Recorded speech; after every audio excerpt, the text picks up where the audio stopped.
Que le ciel, à jamais par sa toute bonté, et de l'âme et du corps vous donne la santé, et bénisse vos jours, autant que le désir, le plus humble de ceux que son amour inspire. Je suis fort obligée à ce souhait pieux, mais prenons une chaise afin d'être un peu mieux. Comment de votre mal vous sentez-vous remise? Fort bien, et cette fièvre a bientôt quitté prise. Mes prières n'ont pas le mérite qu'il faut pour avoir attiré cette grâce d'en haut. Mais je n'ai fait au ciel nulle dévote instance qui n'ait eu pour objet votre convalescence. Votre cesse est pour moi trop inquiété.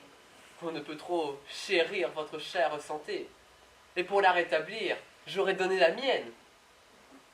C'est bien la vraie en charité chrétienne, et je vous dois beaucoup pour toutes ces bontés. Je fais bien moins pour vous que vous ne méritez. Secret d'une affaire, et suis-je bien aise qu'ici qu'aucun nous éclaire? J'en suis ravi de même, et sans doute aimez-nous, madame, de me voir seul à seul avec vous. C'est une occasion qu'au ciel j'ai demandée, sans que jusqu'à cette heure il me l'ait accordée. Ce que je veux, c'est un mot d'entretien, où tout votre cœur s'ouvre et ne me cache rien.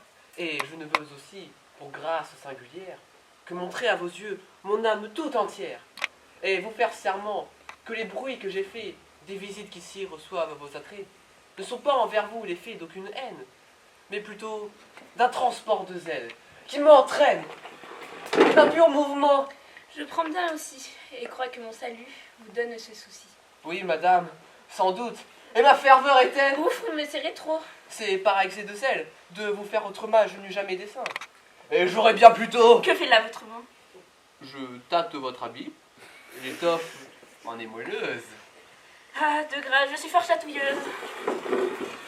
Mon Dieu, que de ce point, l'ouvrage est merveilleux. On travaille aujourd'hui d'un air miraculeux. Jamais en toute chose on a vu si bien faire. Il est vrai, mais parlons peu de notre affaire.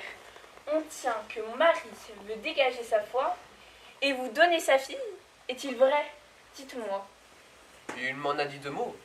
Mais madame, à vrai dire, ce n'est pas le bonheur après quoi je soupire. Et je vois autre part les merveilleux attraits de la félicité qui fait tous mes souhaits. C'est que vous n'aimez rien des choses de la terre. Mon sein n'enferme pas un cœur qui soit de pierre.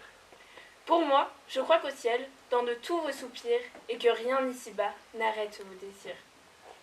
L'amour qui nous attache aux beautés éternelles n'étouffe pas en nous l'amour des temporels. Nos sens facilement peuvent être charmés des ouvrages parfaits que le ciel a formés. Ces attraits réfléchis brillent dans vos pareils, mais il étale en vous ses plus rares merveilles.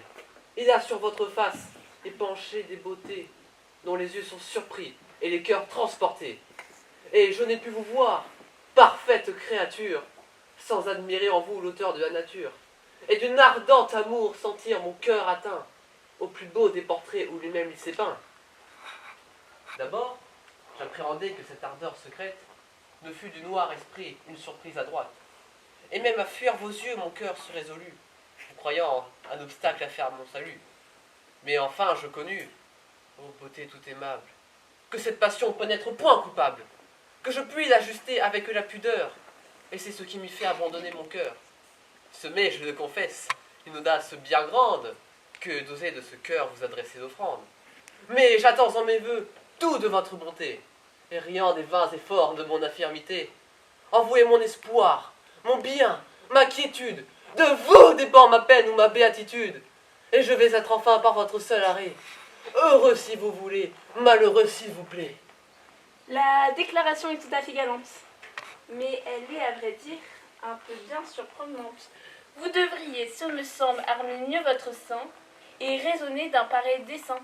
Un dévot comme vous, et que partout se nomme. Ah, pour être dévot, je n'en suis pas moins homme.